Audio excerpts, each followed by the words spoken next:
Hi, this is Lakshmi Chaudhry, the host of Splainer's news show called The Big Q. In each episode, we take up one big question and look for answers. And hopefully, we'll understand the world a little bit better. And most importantly, have a good laugh. Today's big question: why did Kota fail? Once upon a time, children from far and wide flocked to the coaching capital of India, the promised land for middle-class parents with IIT dreams. But within the space of just 18 months, it has become a ghost town, better known for student suicides than student toppers. So how did that happen? Exam prep is the golden goose of all dhandas in India. So why has it stopped laying eggs? We look for answers in today's episode on the endangered species of exam coaching.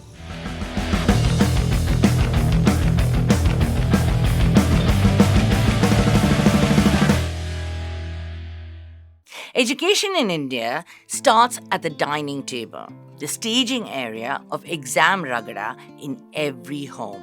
So it's only fitting that the origin story of Kota can also be traced back to a dining table of Vinod Kumar Bansal. In the early 1990s, Bansal embarked on his career as the Mahaguru, helping a 7th class slacker in his neighborhood, turning him into an A+ genius. Soon, stories of his miraculous powers spread far and wide. And then came the tipping point. One of his students got into IIT. Soon enough, the handful of kids turned into hundreds, and the dining table was transformed, much like the fairy tale pumpkin, into proper classrooms and shiny towers. And Bansal sir became the Bhishma Pitama of India's coaching industry. By the mid-1990s, scores of wannabe Bansals set up shop in the city, turning Kota into a highly profitable Gurukul.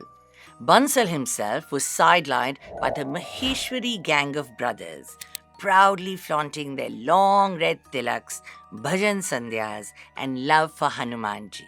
But for all their traditional values, the brothers gave their company a foreign-sounding name, Allen Institute, which, to be fair, was sanskari in secret, a classy version of their Pitaji's initials, L.N. Maheshwari.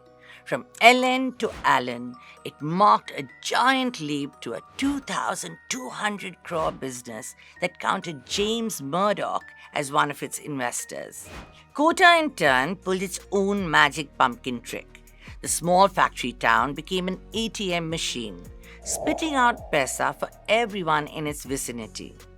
Teachers became Audi driving celebs with names like PPS Sir and VKP Sir, posing like rock stars on giant billboards.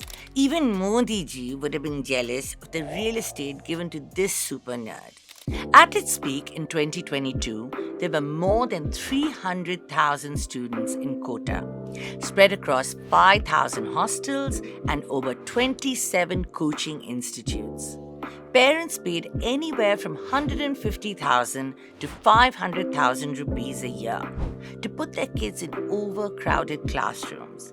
The average teacher-to-student ratio? 1 Surji for a class of 125. And you only got the good teachers if you were in a high-ranked batch. In other words, considered good enough to get into IIT or AIMS.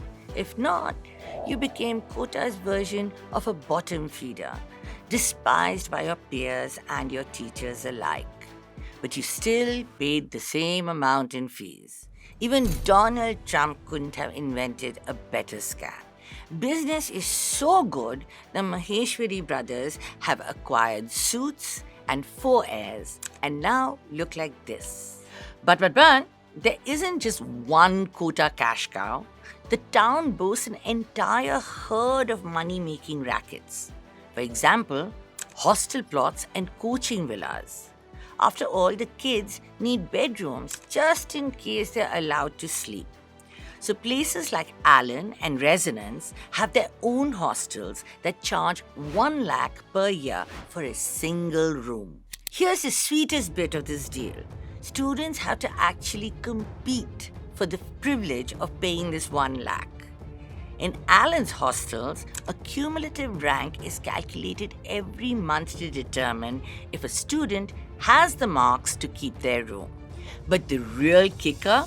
There are no refunds if you're forced to leave, even if you've already paid up for the year. Think of it as Hotel Kota.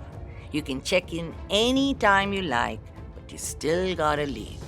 Until recently, the city of student sweatshops had excellent PR. The media churned out fawning profiles of owners, surreal tales of Kota culture, and Netflix series that valorized all of it. The creator of Kota Factory, Saurabh Khanna, is an IIT alum who thinks Amir Khan and Three Idiots have much to answer for. He says Bollywood unfairly portrays dutiful students as passionless drones. It's like there's not a story in their life until they quit their jobs or climb the Himalayas, he grumbles. The students in Kota Factory are instead on a hero's journey, facing trials and sorrows with resilience and courage. But hey, it's definitely an improvement on the 2015 show called Kota Toppers, slated as a teenage comedy no less. Because, well, exam stress is just so hilarious.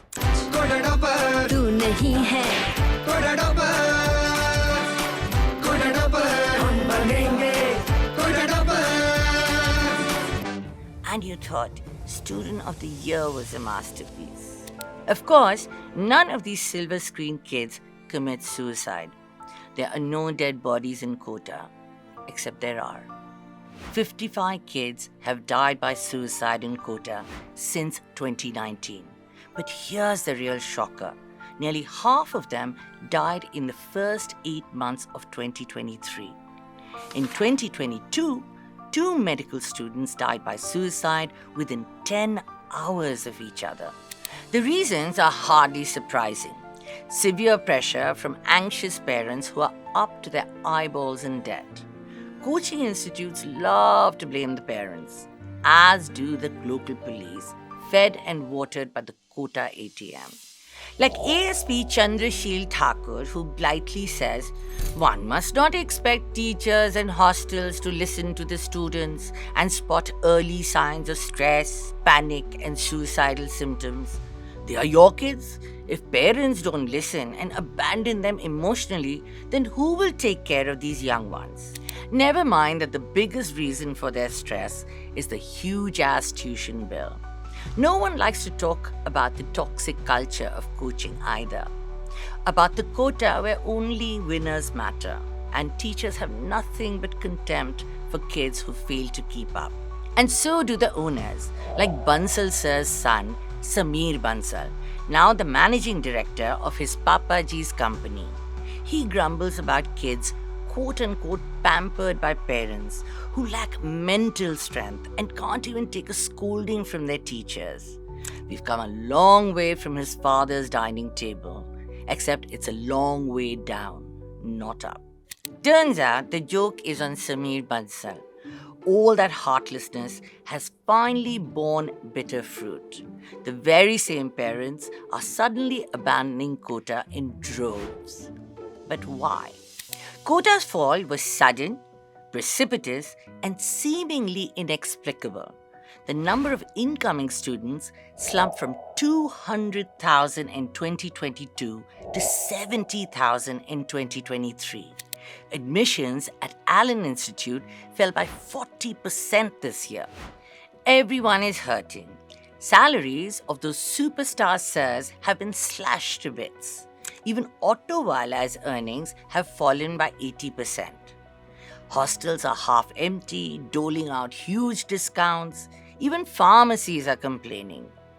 If there are no students who will suffer from dengue, malaria, fever, and cold, how will this medical shop run? Asked one depressed chemist. So what the happened? It certainly wasn't edtech giants like Unacademy and Byjus. The so-called Kota killers were killed by Kota the moment the pandemic ended. The kids streamed right back into town, tired of low-quality online classes and bullying sales executives. There are two big reasons for Kota's downfall. None of them have to do with startups. First is a self-goal. Over the past couple of years, the top coaching franchises have been expanding their network of centers across the country. Alan, for instance, now has branches in at least 60 cities, from Dibrugarh to Rohtak and Latur. Unacademy has 61 centers in 44 cities, and Physicswala has 124 in 105 locations. Now add national headlines reporting suicide rates in Kota, and suddenly parents are eager to keep their children close to home. Also a factor, many of these new branches offered big discounts when they opened their doors, and they've hiked teacher salaries thanks to increased demand, which means they attract better surgeries as well. From a parent's point of view, there's no good reason to send your kid to Kota anymore. But the real Kota killer is the government. It released a new set of guidelines for coaching institutes in July, creating instant panic and chaos. Let's start with the age bar. No coaching institute can admit a kid under the age of 16. But for coaching centers in Kota, enroll kids right from class 6. Of the 200,000 students in engineering and medical classes, 40,000 are under the age of 16. That's a hefty 20%. Next, all coaching classes during school hours are banned, and classes cannot extend beyond 5 hours a day. That's very unwelcome news for coaching centers in Kota, where classes begin at 5 a.m. and wrap at 8 p.m. In fact, the Kota engine runs on dummy schools, which formally enroll these students, but they never attend a single class, spending their days in coaching institutes instead. In fact, Kota has a number of these ghost schools conveniently located right down the street. It's RIP time for them as well. No one knows exactly how and when these guidelines will be enforced. For now, the future of the coaching industry is foggy, to say the least. Kota may be bottoming out, but enrollments in local centers are booming. The new contenders to this Kota crown, Sikar in Rajasthan and Kottayam in Kerala, are determined not to replicate its model. They are much cheaper, with smaller classes, and primarily cater to rural kids in nearby towns. But how long will that last? The new age requirement may be an unexpected blessing for online classes and private tuition, which will become the obvious choice for younger kids. This may be a way to get around school hours as well. The timing is interesting, since the big edtech boys have just spent huge amounts of money setting up offline centers. Oops. But none of this can cure a system that is broken at its core. I offer you two simple pieces of data. On the one hand, there are only 17,385 seats across 23 IITs and more than 1.1 million students competing for them. On the other hand, only 43% of children in grades 3 to 4 can do simple division. The collapse of a single city will not redeem a nation that offers so little to its children. All we can hope is that kids who aren't imprisoned 24/7 in the Kota bubble may not be as desperate to please or compete or take their lives. That's all we have in this episode. In the next installment, we'll wrestle with another very big Q. Has Rahul Gandhi finally come of age? A red-hot, controversial question likely to provoke equally controversial answers. Be sure to grab a free Splainer sub. In the meantime, the link is in the description. I'll see you soon.